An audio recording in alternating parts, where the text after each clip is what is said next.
नमस्कार, हॉकफीड न्यूज़ में आप सभी का स्वागत है।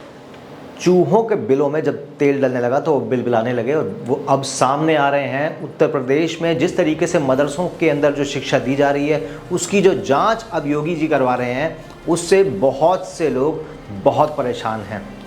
वो लंबी लंबी दाढ़ी वाले, जिनको छोटे भाई का पजामा और बड़े भाई का कुर्ता पहनना है, उनको तो कुछ विशेष दिक्कत हो रही है इस बात से, क्योंकि अब उत्तर प्रदेश की योगी सरकार द्वारा मदरसों की जो शिक्षा व्यवस्था को लेकर सर्वे कराने के निर्देश के विरोध में जमीयत उलेमा ए हिंद की बैठक राष्ट्रीय राजधानी दिल्ली में इस समय चल रही है। आपको बता दें, ये जमीयत उलेमा ए हिंद वही संस्था है जो लगातार एक के बाद एक देश के अंदर आतंकवादियों को संरक्षण देती रही है, उनके केसेस लड़ लड़ के।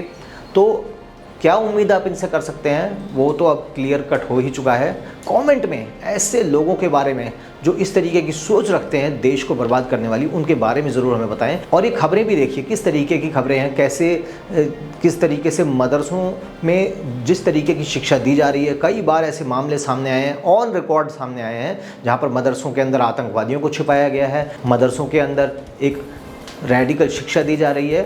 मैं ये नहीं कहूँगा कि सभी मदरसों में ऐसी शिक्षा दी जा रही है, क्योंकि इस बात का तो कोई पर्याप्त प्रमाण नहीं है, लेकिन ये काफ़ी हद तक होता है और आपने देखा है।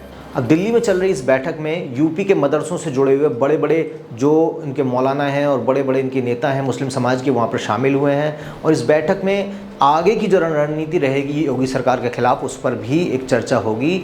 और मौलाना महमूद मदनी के द्वारा बुलाई गई इस बैठक में उत्तर प्रदेश में सरकारी मदद के बिना चलने वाले जो मदरसे हैं उनसे जुड़े हुए लोग आगे की रणनीति बनाएंगे। और बैठक के बाद मौलाना महमूद मदनी प्रेस कॉन्फ्रेंस भी करने वाले हैं।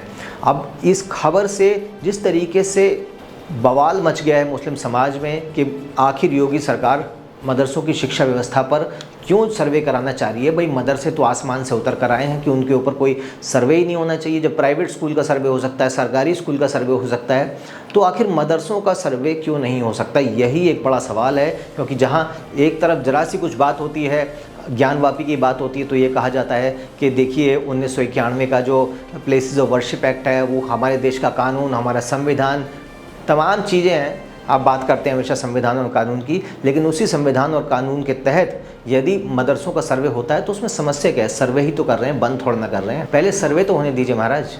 अब सर्वे के दौरान इन मदरसों में मौजूद जो मूलभूत सुविधाएं हैं उनकी स्थिति भी जांची जाएगी। और पिछले हफ्ते यूपी सरकार के मंत्री जो हैं अल्पसंख्यक कल्याण विभाग के राज्य मंत्री दानिश आज़ाद अंसारी ने इस फैसले की घोषणा करी थी। उसके बाद से ही मुस्लिम समाज में हंगामा बढ़ गया है। अब योगी सरकार इन मदरसों का सर्वे क्यों करा रही है वो अभी आपको बताते हैं कि अवैध मदरसों से संचालित होने वाली जो गतिविधियां हैं उन पर रोक लगाने के मकसद से ये सर्वे इस समय सरकार करा रही है। और इससे पहले असम के कई मदरसों का कनेक्शन जो है आतंकियों से सामने आ चुका है देश में। अभी हाल ही में उत्तर प्रदेश की बात करें तो सहारनपुर देवबंद इलाके के एक मदरसे के अंदर एक आतंकवादी पकड़ा गया था। तो जाँच होनी चाहिए, बिल्कुल होनी चाहिए। हाँ, एक निष्पक्ष जांच होनी चाहिए। ऐसा नहीं कि आप बायस रखिए कि नहीं भाई मुस्लिमों का मदरसा है तो हमें इसके खिलाफ ही कुछ एक्शन लेना है, ऐसा नहीं है। लेकिन आप एक लेजिटिमेट, एक ऑन रिकॉर्ड एक आप सर्वे कीजिए, उसमें जो भी सामने निकल के आता है उसमें बुराई क्या है, किसी को भी क्या समस्या है। खैर, अगर आपको मेरी बात समझ में आई, हमारे चैनल को सब्सक्राइब जरूर करें, बेल आइकन दबाना बिल्कुल न भूलें। अभी के लिए इतना ही। जय हिंद, जय भारत, नमस्कार।